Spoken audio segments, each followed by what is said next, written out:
Jaya Radha Madhava Kunja Bihari Jaya Radha Madhava Kunja Bihari Gopijana Vallabha Girivarodhari Gopijana Vallabha Girivaradhari Yashodanandana Vrajjana Ranjana Yashodanandana Vrajjana Ranjana Yamuna Tira Vanachari Yamuna Tira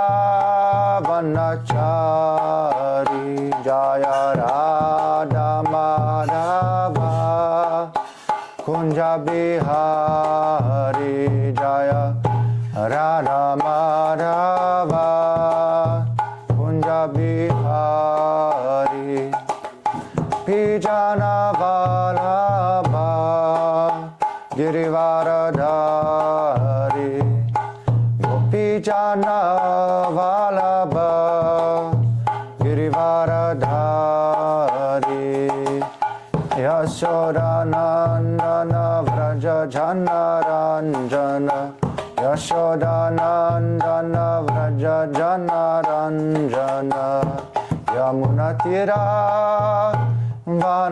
Vanachari Yamuna Tira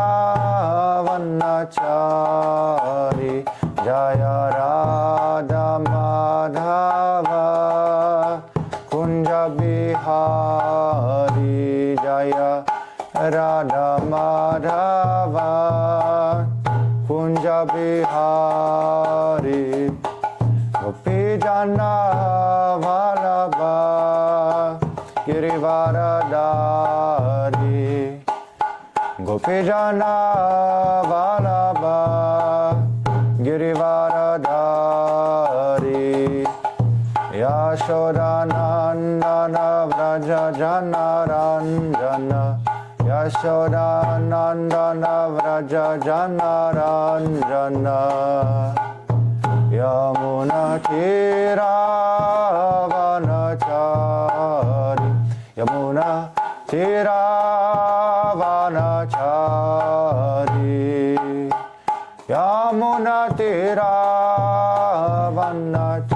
Vanachari Jaya Radha Madhava Kunja Bihari Jaya Radha Madhava Kunja Bihari Radha Madhava Kunja Bihari Jaya Radha Madhava Kunja Bihari Jaya Radha Madhava Kunja Bihari Jaya Radha Madhava Kunja Bihari Jaya Radha Madhava Kunja Bihari Jaya Radha Madhava Kunja Bihari Jaya Radha Madhava Kunja Bihari Jaya Radha Madhava Kunja Bihari Jaya Radha Madhava Kunja Bihari Jaya Radha Madhava Kunja Bihari Jaya Radha Madhava Kunja Bihari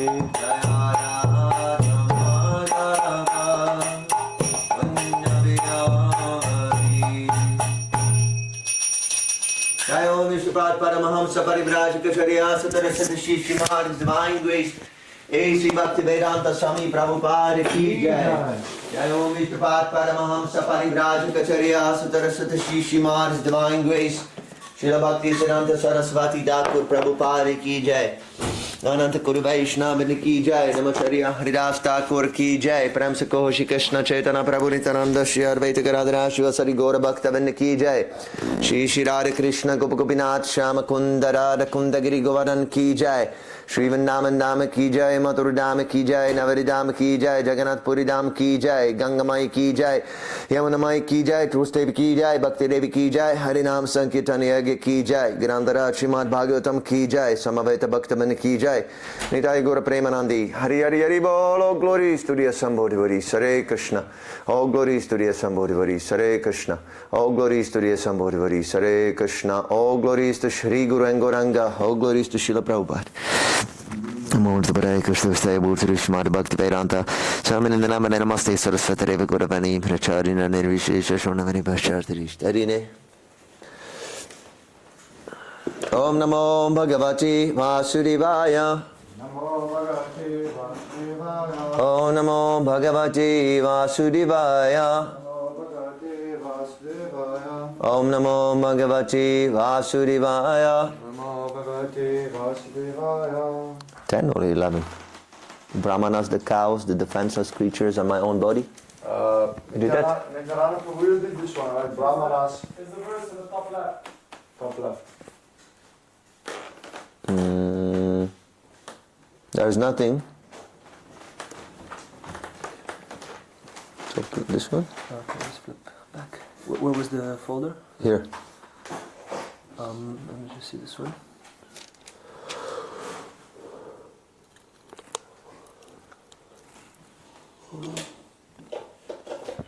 Which one did you do yesterday? Something with Brahmanas and Vaishyas. Yeah, there was the 5. Yeah, the defenseless creatures. Okay, I did so this one. You did this one? No, I did this one. Okay. This one. So this Om Namo Bhagavate Vasudevaya. Om Namo Bhagavate Vasudevaya. Om Namo Bhagavate Vasudevaya. Reading from the Srimad Bhagavatam, Canto 3, Chapter 16, Text 11. 3, 16, 11. 3, 16, 11. Ye Brahmanan Mai Diya Kshipato Rachayantas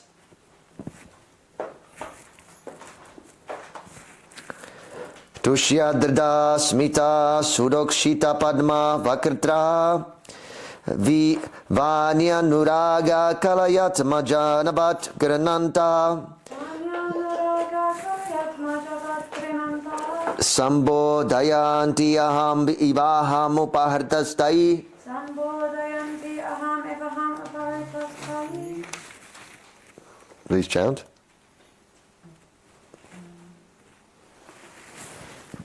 Ye Brahmanan Mai Diya Kshipato Rachayantas. Ye Brahmanan Mai Diya Kshipato Rachayantas. Tushyadritaha Smita Sudokshita Padma Vakrataha. Tushyat Dhardha Smita Sudokshita Padma Vakrata. Vanyanuraga Kalayat Majavat Grananta. Dvyanaruraga Kalayat Majavat Granantaha. Sambodhayanti aham ivaham upahartastai. Sambodhayanti aham vihavam upahartastai. Ya ye Brahmana Mai Diya Kshipato Rachayantas. Ye Brahmanan Mai Diya Kshipato Rachayantas. Vayadita Smita Sudokshita Padma Vakrata. Tushya Drida Smita Sudokshita Padma Vaktra. Vanyanuraga Kalayatama Javat Karnataha. Vaniunuraga Kalayat Majabat Karnantaha. Sambodhayanti aham ivaham upahartastai. Sambodhayanti aham ivaham upahartastai. Ye Brahmana Mai Diya Kshipato Rachayantas. Ye Brahmanan Mai Diya Kshipato Rachayantas. Tushyadrida Smita Sudokshita Padma Vaktra. Tushyadrida Smita Sudokshita Padma Vaktra. Vanyanuraga Kalayat Majavat Grinnantaha Vanyanuraga kalayat majavad granantaha Sambodhi Hayanti Aham Ivaham Upaharthastai Sambodhayanti aham ivaham upahartastai. Yeah. Which persons? Brahmanan, the Brahmanas. Mai, in me. Dhiya, with intelligence. Kshipataha, uttering harsh words. Archayanta, respecting. Tushyat, gladdened. Hridaha, hearts. Smita, smiling. Sudha, nectar. Ukshita, wet. Padma, lotus-like. Vaktraha, faces. Vanya, with words. Anuraga kalaya, loving. Atmajavat, like a sun. Karnantaha, praising. Sabodhayanti, pacify. Aham, I. Iva, S. Aham, I. Upahritaha, being controlled. Tai, by them. Translation. On the other hand, they captivate my heart, who are gladdened in heart, and who, their lotus faces enlightened by nectarian smiles, respect the Brahmanas, even though the Brahmanas utter harsh words. They look upon the Brahmanas as my own self and pacify them by praising them in loving words, even as a son would appease an angry father, or as I am pacifying you. Purport by His Divine Grace, A.C. Bhaktivedanta Swami Prabhupada Ki Jai. It has been observed in many instances in the Vedic scriptures that when the Brahmanas or Vaishnavas curse someone in an angry mood, the person who is cursed does not take it upon himself to treat the Brahmanas or Vaishnavas in the same way. There are many examples of this. For instance, the son of Kuvera, when cursed by the great sage Narada, did not seek revenge in the same harsh way, but submitted. Here also, when Jai and Vijay were cursed by the four Kumaras, they did not become harsh towards them. Rather, they submitted. That should be the way of treating Brahmanas and Vaishnavas. One may sometimes be faced with a grievous situation created by a Brahmana, but instead of meeting him with a similar mood, one should try to pacify him with a smiling face and mild treatment. Brahmanas and Vaishnavas should be accepted as earthly representatives of Narayan. Nowadays, some foolish persons have manufactured the term Daridra Narayan, indicating that a poor man should be accepted as the representative of Narayan. But in Vedic literature, we do not find that poor men should be treated as representatives of Narayan. Of course, those who are unprotected, as mentioned here, but the definition of this phrase, of course, those who are unprotected are mentioned here, but the definition of this phrase is clear from the Shastras. The poor man should not be unprotected, but the Brahmana should especially be treated as the representative of Narayan and should be worshipped like him. It is specifically said that to pacify the Brahmanas, one's face should be a lotus-like. A lotus-like face is exhibited when one is adorned with love and affection. In this respect, the example of the fathers being angry at the son and the sons trying to pacify the father with smiling and sweet words is very appropriate. Om Agyantirinandasya Gyanajana Shalakyam Chakshunanmanitam Yena Tasmai Shri Gurave Namaha. I was born in the darkness of ignorance, and my spiritual master, His Divine Grace, A.C. Bhaktivedanta Swami Prabhupada, has opened my darkened eyes with the torchlight of transcendental knowledge. I offer my humble obeisances unto His lotus feet. Jai Srila Prabhupada. Jai. So, this is, again, conversation between Lord Narayan and the 4 Kumaras, and Jai Vijay, they have committed a great offense to them. So he's trying to pacify them, and he's trying to glorify the 4 Kumaras, because the 4 Kumaras, they were Brahmanas.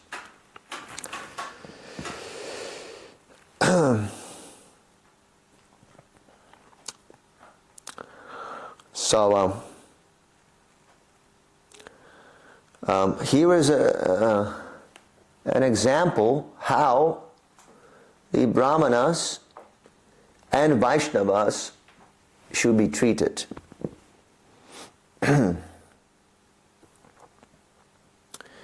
Prabhupada says, one may sometimes be faced with a grievous situation created by a Brahmana, but instead of meeting him with a similar mood, one should try to pacify him with a smiling face and mild treatment. So when a Brahmana is harsh, he should not be counteracted in the same harsh way. There should be a distinction, because the Brahmana, he is supposed to know Brahman. He is supposed to know the Shastra. And he is accepted as a natural teacher to all the classes of society. He is to be worshipped as good as Narayan. Why? Because he's Narayan? No. He is a part and parcel of Narayan, but because he's teaching the knowledge of Narayan, that is why he should be worshipped.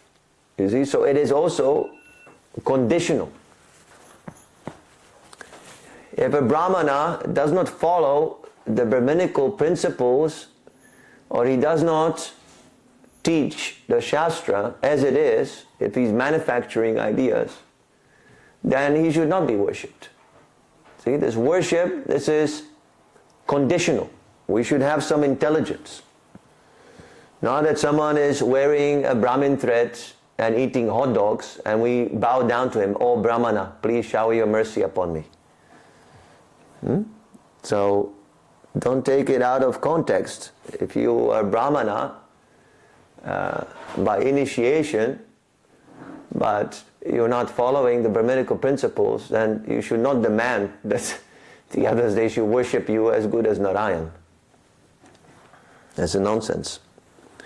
And even if we give respect to the Brahmana in such wonderful way, it doesn't mean that the Brahmana, a minute soul, has become Krishna.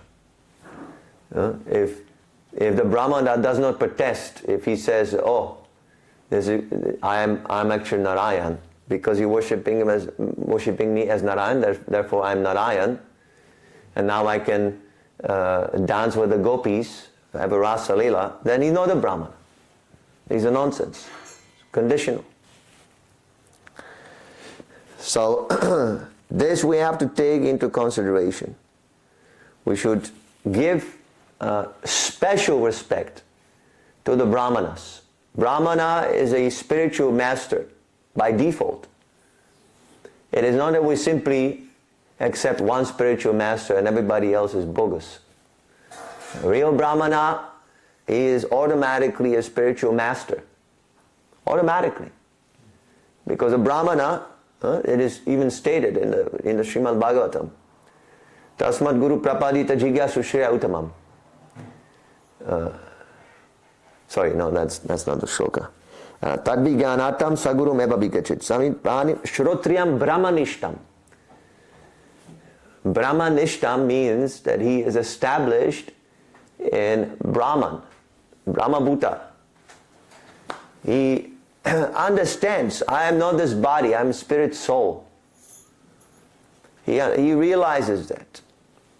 We might not realize that. The real Brahman, the real Pandita, he realizes that. He's liberated. So, Brahmanishtam, one should select a spiritual master who is situated in this Brahminical position. Brahminical position not in terms of formalities or birth, but in actual qualification. Brahmabhuta prasanatma nasochati nakankshati. He must be liberated from the bodily conception of life. At least. Brahmana does not mean perfect. He must come to the position of a Vaishnava. In order to achieve full perfection, he must come to the position of Vaishnava. Brahmeti paramatmeti bhagavan iti sabhyate. Brahman is the realization of the impersonal aspect. Hare Krishna Keti. Impersonal aspect of Krishna. I am not this body, I am a spirit soul. Okay, that's fine. But what is your occupation? What is your engagement as a spirit soul? Right now we have so many engagements for the material body. What is the actual engagement for the soul? So a Vaishnava understands that I am not only a spirit soul, but I have also eternal spiritual activity in connection with Krishna. And I should act upon this constitutional position. I should engage practically in service, serving Krishna. That is a Vaishnava. But Brahmana or Vaishnava, they're elevated because they give knowledge to the rest of the society. And we might not know exactly the context why they give such instruction, because we do not have the full understanding. We're not Brahmanas. So we should accept whatever they say and we should not argue. This is the difficulty in our society, that everybody thinks falsely that they're Brahmanas, that they're gurus. I know everything. I don't need any authority. Why should you be accepted as superior? I'm also superior. If you want to be guru, then I'm a guru to you also. There's equality. This is not good. Equality on spiritual platform, yes. That is very nice. If we see everyone equally on the spiritual platform. But we're not on the spiritual platform. Although we are all spirit souls, most of us do not realize that we're spirit souls. And we have many misconceptions on account of this bodily identification of life. We think I'm this body, and that is the root of our ignorance. We're ignorant. So you cannot equalize ignorance with knowledge. That creates harm. If knowledge is understood as ignorance and ignorance is understood as knowledge, that is not good. That creates confusion. So we should not be rebellious against the Brahmanas and Vaishnavas, especially pure Vaishnavas.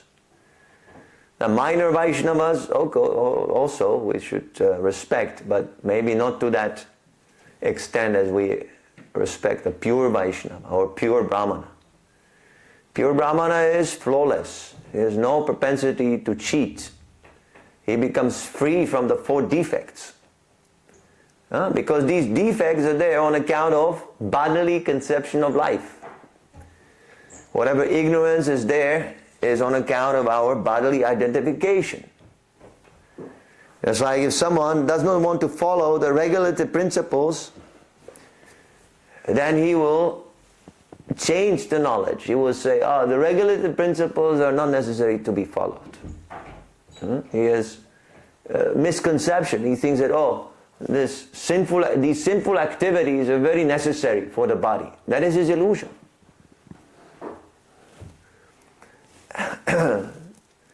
So if a Brahmana becomes free from this illusion that the pleasure of the body or the pleasure derived from committing sinful activities is very nice, he becomes free from the imperfections. There are 4 defects. One commits mistakes, one has a propensity to cheat, he has imperfect senses, and he falls into illusion. So every conditioned soul is affected by these 4 defects. We should be careful.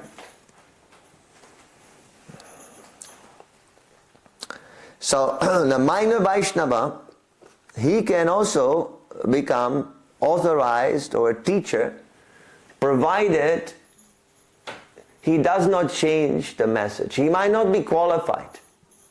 He might not be realized. But if he repeats the knowledge as it is, then also he becomes an authority, conditional authority. You follow at this point? Conditional authority. Because again, if I rebel, oh, he's a minor Vaishnava, so I will not accept his instruction, then I'm actually rebelling against the instruction. If I do not want to accept the instruction just because it's coming from a minor Vaishnava, then that shows that I'm actually not willing to accept the instruction itself. Provided he repeats the instruction as it is. The instruction is the same. If Srila Prabhupada says Krishna is the Supreme Personality of Godhead, or if a small child says Krishna is the Supreme Personality of Godhead, Krishna is the Supreme Personality of Godhead. That's it. If someone argues, well, what does the child know? The child is foolish. Why should I accept him? He might be foolish, but what he says is right. So you must accept it. If the child says Krishna is not the Supreme Personality of Godhead, okay, then we reject it.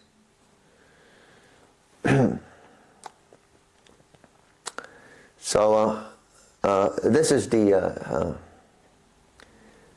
understanding, how to strike the balance between blindly following the authority without thinking and simply challenging and rebelling and accepting one's own speculation as the authority. We must always strike the balance. As Srila Prabhupada says, religion without philosophy is blind faith. And philosophy without any sort of surrender or religion or faith is mental speculation. Both are wrong. Mental speculation means you blindly believe what your conditioned mind says. And blind religion without philosophy, you blindly follow the Shastra or the Guru without understanding the instruction. Srila Rupa Goswami, he calls it the Niyamagraha. Niyamagraha means following the rules and regulations simply for the sake of following, not for the sake of advancing in spiritual life. One can become attached to certain instruction without understanding the purpose of that instruction. So that is not actually following the instruction. That is following our mental concoction again. So both are mental concoctions ultimately. We reject mental concoction. Because the mind is imperfect, it is material, it cannot be the way how to understand transcendental subject matter. At any point. The mind is imperfect. If the mind is purified by the transcendental instruction of the Acharya, then mind can also be used to make spiritual advancement. Prabhupada calls it the philosophical speculation. There's mental speculation and then there's philosophical speculation. You know what is the difference between these two? Prabhupada explains this in a letter. Anybody knows except Dhananjaya? Yes. What is it? Philosophical is your Take the mic, no?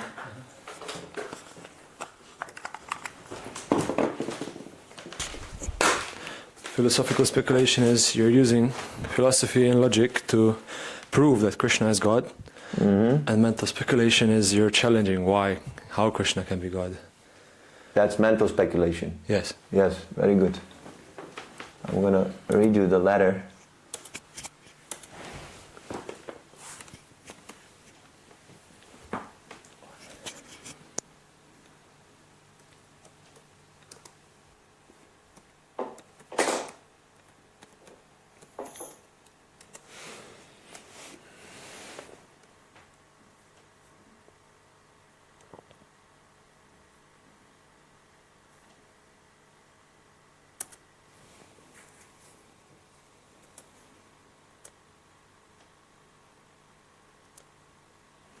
As for the this is a letter to Chaturbhuj, Bombay, 21st of January 1972.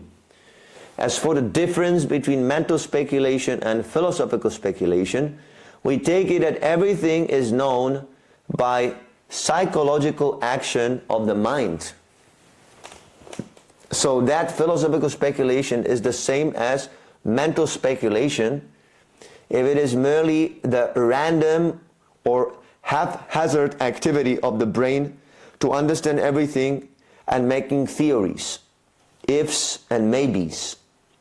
But if philosophical speculation is directed by Shastra and Guru, that's what I was saying, when it is purified by the transcendental instruction of the Shastra and Guru. And if the goal of such philosophical attempts is to achieve Vishnu, that is also important. The simply guidance of Shastra and Guru is not enough. Because there's so many instructions the Shastra gives and Guru gives. And you can also indulge in mental speculations by taking advantage of the Shastra and Guru. So, at the same time, the goal must be to understand Vishnu, to achieve Vishnu. Then that philosophical speculation is not mental speculation. It is just like this. Krishna says in Bhagavad Gita that I am the taste of water. Philosophical speculation in the accepted sense then means to try to understand under direction of Shastra and Guru just how Krishna is the taste of water. The points of Bhagavad Gita, though they are simple and complete, can be understood from unlimited angles of vision. So our philosophy is not dry like mental speculation. The proper function of the brain or psychological activity is to understand everything through Krishna's perspective or point of view, and so there is no limit to that understanding because Krishna is unlimited. And even though it can be said that the devotee who knows Krishna, he knows everything, still the philosophical process never stops and the devotee continues to increase his knowledge even though he knows everything. Try to understand this point. It is a very good question. So, amazing, huh? Prabhupada even goes to the extent of saying that philosophical speculation is unlimited, not like the mental speculation. People think that they have a completely wrong idea. They think, oh, if you just follow Krishna, then you're limiting your mind. You become close-minded fanatic. But Prabhupada says here, our philosophy is not dry. If you truly understand Krishna, then you'll be able to understand unlimited angles of vision. And that we see also when discussing with non-devotees, we see that how the brain is dull. He cannot even consider, many times this happened, that they're unable to think in abstract way, hypothetical way. They can't understand the meaning of hypothesis, something, hypothetical argument. They just think very grossly. I want this, and therefore I will use logic and arguments and reasoning and even Shastra, if necessary, to back up my statement, my desire, my agenda. You see, so that is not our process. That is not parampara. That is not parampara. That is taking advantage of the Shastra while indulging in mental speculation. That's what it is. Another thing Prabhupada says here is that if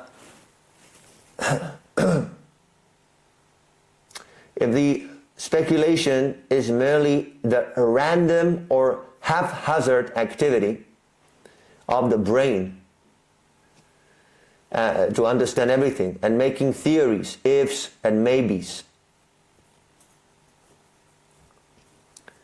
So we have certain instructions in the Shastra, and Prabhupada is always leading us to the conclusion of the Shastra, to achieve Vishnu, to surrender to Vishnu, to surrender to Krishna, and to serve Krishna. That is why we always put emphasis on preaching, because that is the wish of Srila Prabhupada and Lord Chaitanya and Krishna, that this movement should be spread. People should know about Krishna. People should know about the Maha Mantra. That is practical. If we simply sit here and discuss about Krishna, that is not fruitful either. That can also be mental speculation. It must be practical. So it should not be random or haphazard. We're discussing, yes. If the discussion is about preaching, if it leads to devotional service, then we can discuss unlimitedly. Doesn't matter. If someone says a preaching is not required, just like so many Radhakum Babajis and Mayabadis and all these rascals, they're all against preaching. So-called Paramahamsas, pseudo-devotees, smoking ganja in the holy dham, Sajiyas, they're all against preaching. So if we have to establish that this preaching work is the desire of Lord Chaitanya, we will discuss. But we will not discuss simply for discussing sake, like the academic scholars. They discuss this and that, but ultimately there is no change of heart. The knowledge is not practically applied in life. We may say that, oh, Srila Prabhupada, I'm hearing from Srila Prabhupada, hearing, we should hear. Hear, I only hear. I read books. Prabhupada says, you should read my books. You should become pure devotee. So I simply read. But what are you reading? Prabhupada says, and Prabhupada writes, that you should follow the instruction and you should preach also. So if you don't do it, then what is the use of your hearing? What is your use of your reading? There's no point in reading. Srila Prabhupada, he cracks a joke. He says, after reading Ramayana, the foolish person is asking, whose father is Sita? So, Sita is not a man. Sita is the wife of Lord Ramachandra. So if someone is asking foolishly like this, then what is his reading? That reading is useless. So that is why devotee association is so beneficial also. Because in the devotee association we discuss about the purpose, purposefully. In good association there is no mental speculation, but there might be philosophical speculation. In devotee association, by discussing, we gain more conviction about the instruction of the spiritual master. That's why it should be encouraged. That is why Srila Prabhupada establish all these centers. If the books were all we needed, why would Prabhupada come to the West and establish so many temples? He would establish publishing houses, where the devotees will be simply printing and distributing books. But Prabhupada also instructed devotees to discuss the books, to have regular classes, just like we have here, and worship Krishna in his deity form. That is a temple. Temple is meant to give people who are not so regulated or do not have so much time an opportunity to see the Lord, to have darshan, to become purified by seeing the Lord and offer some service. Temple is a place that offers devotional service to the outsiders. The outsiders should come and do service. Temple is meant for service, not for enjoyment. You get your Krishna prasadam, that's fine. That is also service. You're also serving. If you take Krishna prasadam, that is also devotional service. But one should also bring some ingredients. In Nectar of Devotion, Prabhupada explains that whenever one comes to the temple, he should bring some offering. This is a regulative principle. Even if you bring a grain of rice, doesn't matter. It doesn't matter what kind of offering, but something you should bring. Flour, grain of rice, donation, something. It's meant for service. So why would Prabhupada establish such a center if the reading of the books was everything we needed? So, yes. We should not cut everything. Just like Krishna is the Supreme Personality of Godhead, but that doesn't mean that his abode, his associates, his paraphernalia, his form should be neglected. Krishna cannot be divided. Similarly, devotional service cannot be divided. I'm simply doing the reading. If you're doing the reading, then the reading should fructify in practical service. Should manifest in practical way, your realization. Otherwise, you're reading wrongly. You're speculating. You might be reading, but when you read, you translate everything into your own speculation. So that is not offenseless reading. Offenseless reading means that you read as it is and you apply. If you're reading as it is, then you must also follow as it is. Okay, so this is how we should progress. We should respect the devotees, Brahmanas, at the same time not be foolish. Okay, any questions? There was a question on the last street. Yes. Katie Martin is wondering how to learn without preaching. You cannot learn without preaching. Because learning in Krishna consciousness means realization. That is real learning. We're not into superficial learning. See, someone might make a course at Oxford University, Srimad Bhagavatam classes.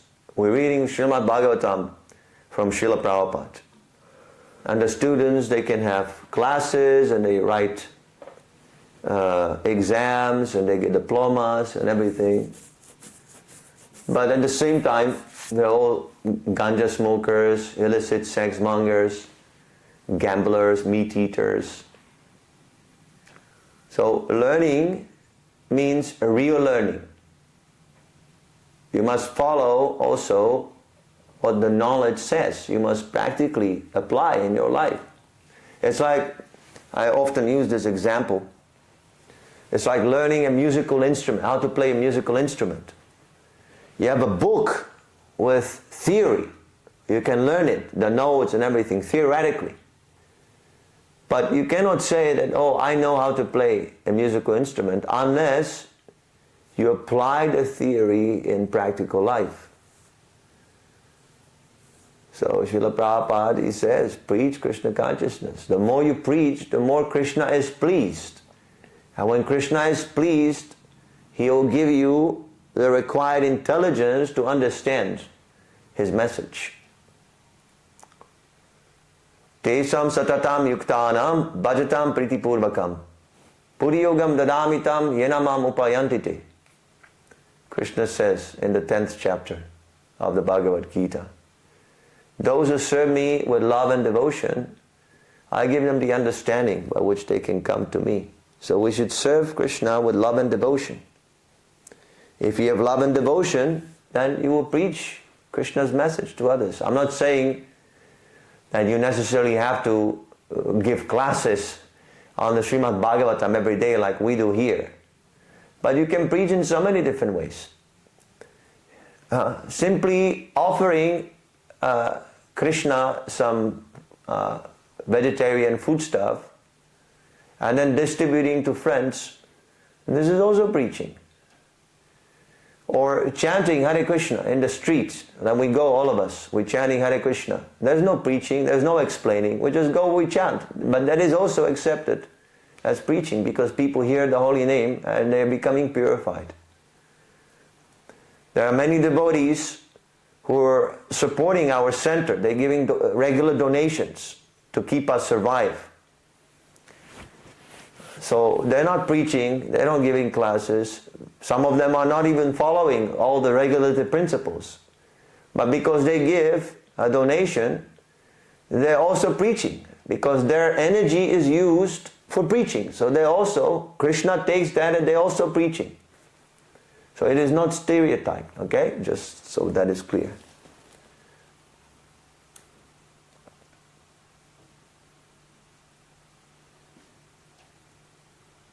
Any other question? Hare Krishna, Danny.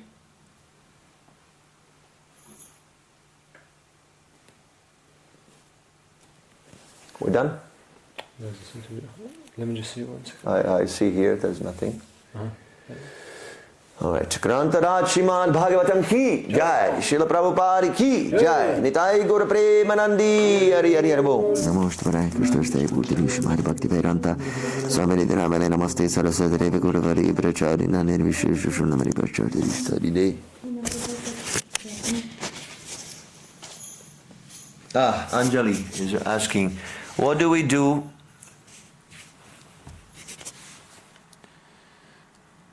Oh boy. Okay, now the questions are coming. What do we need to do to get the full Krishna consciousness routine or instruction to start and end our day? Well, it depends. But Srila Prabhupada says that even the Grihasthas, if it is possible for them, if their job allows, they should do Mangalartik. Mangalartik in the morning, then Japa, 16 rounds, then Govinda prayers, then Guru Puja, then Srimad Bhagavatam class, and then they should go to work, take prasadam and go to work. And when they come back, there should be an evening program, Gora Aratik, they should chant the Singha prayers, Jai Radha Madhava, and they should follow the class. They should listen to the class, Bhagavad Gita class. So you can do that also. Some of the devotees, they even come for the Mangalartik, right? You connect with the cell phone. Mark Kunse is coming every day for Mangalartik also. Or you can do your own Mangalartik if you have, the altar is not very difficult. So this is how you can follow the whole procedure. Is that okay?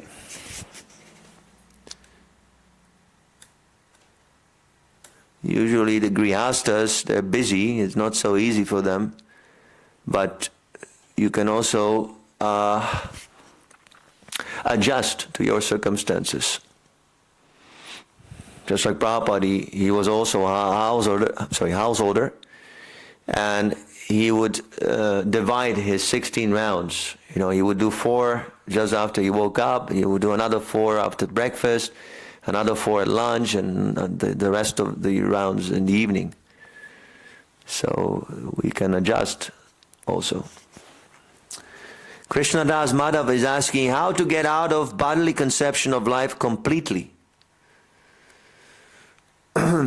Well, there's a process. It's not a one thing that you have to do. You have to follow what Srila Prabhupada says. The first thing is that you should accept a guru and you should follow his instructions. Because the guru gives you instructions how to act spiritually. You know, if you want to get out of the bodily conception of life, you have to cease acting in a material way and start acting in a spiritual way. And by the action, the body gets spiritualized. Just like if you put an iron rod in a fire, by gradual heating, it becomes fiery. It will change its nature. So you must follow whatever Srila Prabhupada says strictly. That is the beginning. And that is not so easy. It's a process that we were explaining today. What is mental speculation? What is philosophical speculation? Sometimes it becomes difficult to understand what to do at a particular moment. It is not some kind of a dogma. One has to use his intelligence. Buddhi yogam radamitam. All right, thank you.